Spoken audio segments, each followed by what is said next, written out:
The pain started 3 days before my sister's wedding. A dull ache in my lower right abdomen that I initially dismissed as stress or bad food. By the day before the wedding, it had sharpened into something that made me catch my breath whenever I moved too quickly. "You look terrible," my sister Amanda said when I arrived at the venue for the rehearsal. She was holding a clipboard and wearing the expression of barely controlled panic that had defined her personality for the past 6 months of wedding planning. "I don't feel great," I admitted. "I think I might be coming down with something." "You cannot get sick. You're my photographer tomorrow." "About that, maybe we should have a backup plan. I could give you the names of some." "Claire, we've been over this. Professional photographers want $4,000. $4,000 for one day. Your family, you're doing this." I've been doing photography as a side hobby for years. Good enough equipment, a decent portfolio, a few paid gigs here and there. When Amanda got engaged, she had immediately volunteered my services. Not asked. Volunteered them. The family discount, she called it, which apparently meant free labor, free equipment, free expertise. "I'm serious," I said, pressing my hand against my side. "Something feels wrong." Everything feels wrong 3 days before a wedding. It's called stress. Stop being dramatic and get some rest. I need you at 100% tomorrow. That night, the pain worsened. I barely slept, alternating between chills and sweats, curled around a heating pad that did nothing to help. At 3 in the morning, I seriously considered going to the emergency room. But Amanda's wedding was in 10 hours. She'd never forgive me if I missed it. I convinced myself I could make it through one day.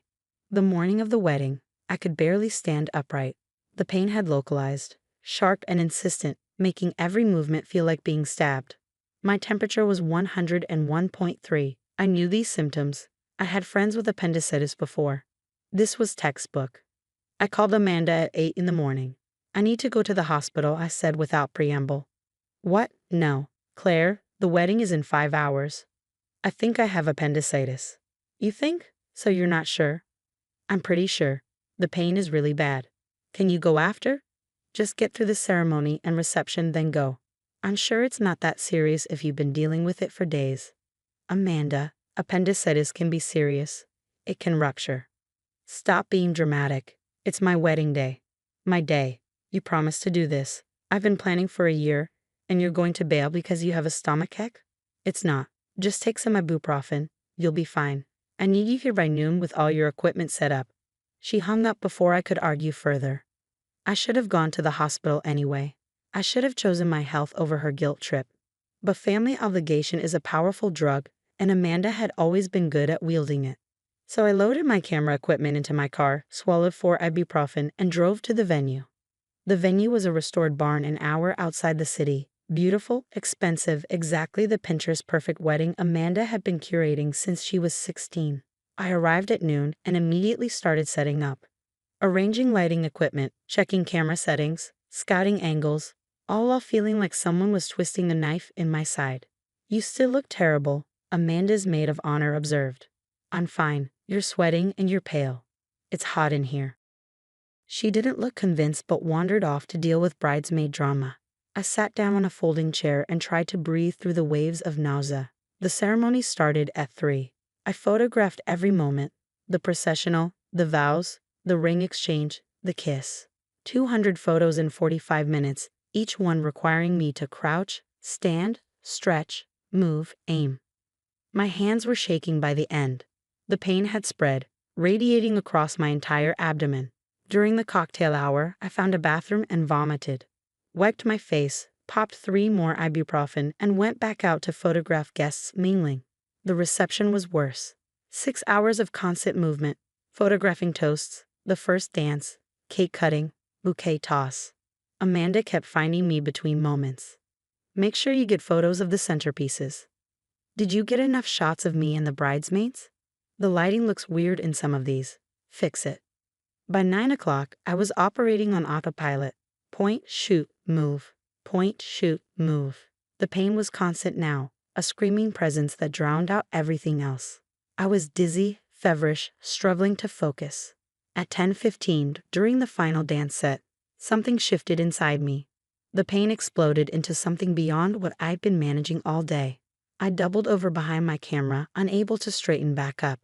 Amanda noticed from the dance floor. She pushed through the crowd and grabbed my arm. "What are you doing? People can see you. I need to go to the hospital. Now." "The reception isn't over. We haven't done the sparkler exit yet." "Amanda, please, something's really wrong. You've been saying that all day and you're fine. Just finish the job. One more hour." "I don't think I have an hour." Her face hardened. "You're ruining my wedding. Do you know that? This is the most important day of my life, and you're making it about you." I left my camera equipment and walked to my car, drove myself to the emergency room, hands gripping the wheel so hard my knuckles went white, tears streaming down my face from the pain. The ER doctor took one look at me and ordered an immediate CT scan. "Your appendix is severely inflamed," she said 30 minutes later. "Another few hours and it would have ruptured. We need to operate tonight." I was in surgery by midnight. They removed my appendix, which the surgeon later told me had been on the verge of bursting, peritonitis, sepsis, potentially death. I'd been that close. Amanda called the next day, not to ask about my health, to demand her wedding photos. "I need them edited and delivered within 2 weeks," she said. "That's industry standard." "I'm in the hospital recovering from emergency surgery." "I know, Mom told me." "That's fine. You have a laptop, right? You can edit from bed." I hung up on her. I delivered the photos 3 weeks later, editing them during recovery because the alternative was Amanda's angry voicemails. She complained about the quality, lighting, and angles. Never said thank you. Never apologized for forcing me to photograph her wedding while my appendix was failing. During my recovery, I had a lot of time to think about family obligation and exploitation, about what I was willing to tolerate for people who didn't reciprocate basic concern, about the fact that I'd almost died to save Amanda $4,000 and she couldn't even manage gratitude. I made decisions during those weeks on medical leave from my marketing job. I would distance myself from family who treated me like unpaid labor. I would invest in myself the way I'd been investing in others. I would build something that belonged only to me. I stopped answering Amanda's calls, kept communication with my parents minimal, threw myself into my career with an intensity I previously reserved for keeping everyone else happy. The marketing agency I worked for was small but growing. I took every opportunity, volunteered for challenging projects. Within a year, I was promoted to senior strategist. A year after that, creative director. The company was acquired by a larger firm 5 years after Amanda's wedding. I moved to the acquiring company as a director. When the CMO position opened, I got it. 6 months later, the CEO stepped down and the board offered me the position. At 33, I became CEO of a 200-person marketing and brand strategy firm. 7 years after photographing my sister's wedding with a failing appendix, I was running the company worth $30 million. I didn't broadcast my success to my family, didn't update social media much, didn't attend family gatherings where I'd have to make small talk about my career. My parents knew I'd done well, but not the specifics. Amanda, as far as I knew, thought I was still in some middle management marketing role. The application crossed my desk on a Tuesday morning. I reviewed all director-level applications personally. Halfway through the stack, I saw the name. Amanda Morrison, applying for brand strategy director. Salary requirement, $85,000. I stared at the resume, 5 jobs in 7 years. Marketing coordinator, social media manager, content strategist, brand consultant. Lateral moves, short tenures, no upward trajectory. Everything okay? My HR director, Patricia, had poked her head into my office. "This application." I turned the screen toward her. "Amanda Morrison. What do we know about her?" Patricia consulted her tablet. She interviewed with the hiring manager yesterday. Feedback was lukewarm. "She has the baseline qualifications, but nothing that stands out." References were mixed. One former supervisor mentioned reliability issues. "Why?" "She's my sister." Patricia's eyebrows rose. "Oh, do you want me to remove her from consideration? Conflict of interest?" "No. Set up an interview with me. Don't tell her who she's interviewing with. Just say it's a final round CEO interview." "Are you sure?" I wasn't sure of anything except that 7 years of hard work had led to this moment. My sister, who'd exploited my labor and dismissed my medical emergency, sitting across from me asking for a job. The interview was scheduled for Thursday at 2. Amanda arrived 15 minutes early, wearing a suit that looked new and carrying a leather portfolio I recognized as expensive. She was nervous. I could see it in how she kept adjusting her necklace, crossing and uncrossing her legs in the waiting area. My assistant brought her into my office at exactly 2 o'clock. Amanda walked in with a confident smile that faltered the moment she saw me behind the desk. "Claire?" "Hello, Amanda. Have a seat." She sat slowly, confusion and something like fear crossing her face. "You're the CEO. For the past 6 months, you're applying for our brand strategy director position. I didn't know you work here. I founded this division 3 years ago for the acquisition." I gestured to her portfolio. "Walk me through your experience." She stumbled through her pitch, clearly rattled. I let her finish, made notes, asked the standard interview questions. Her answers were adequate but unimpressive. She had the skills but not the vision, the experience but not the innovation. "Tell me about a time you handled a high-pressure situation," I said.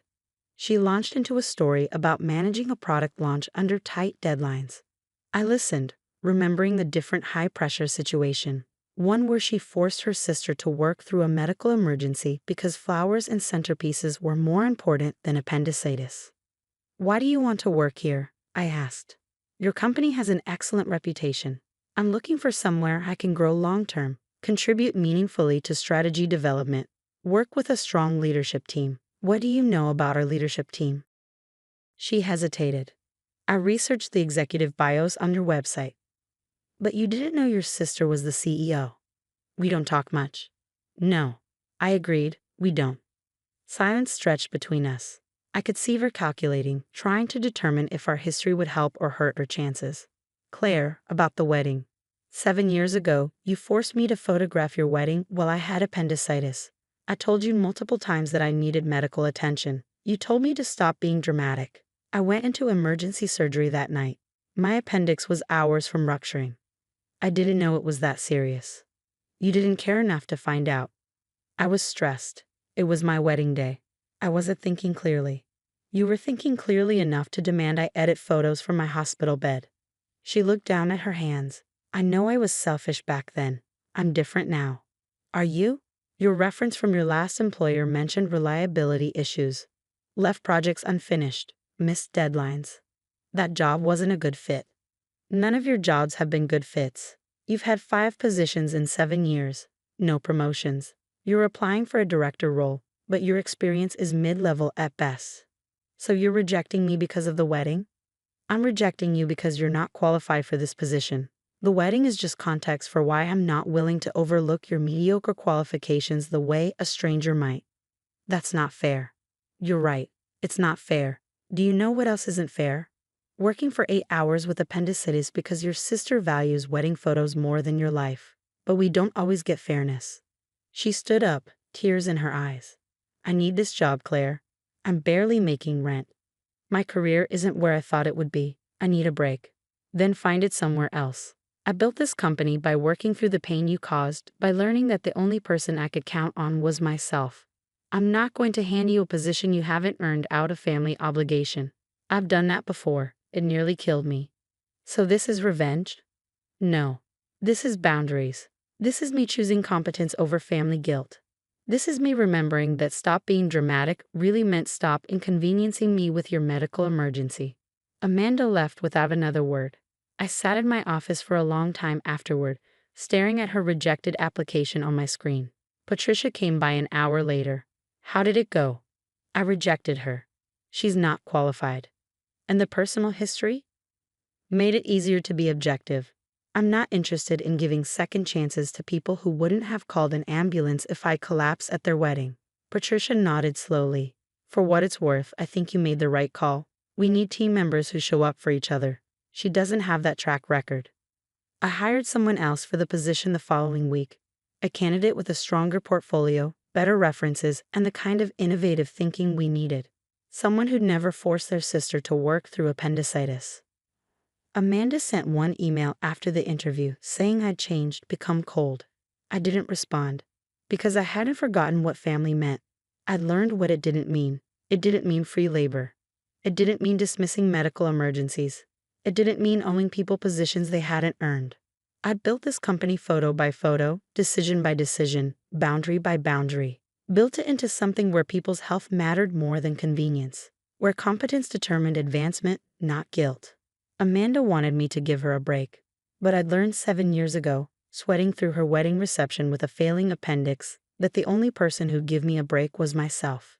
So I gave myself this one: the right to say no, the right to maintain standards, the right to remember that when I needed help, she told me to stop being dramatic. Now she needed help, and I told her she wasn't qualified. Turns out we both learned to prioritize what matters most to us. She chose her wedding photos. I chose my boundaries. And I built a company on that foundation.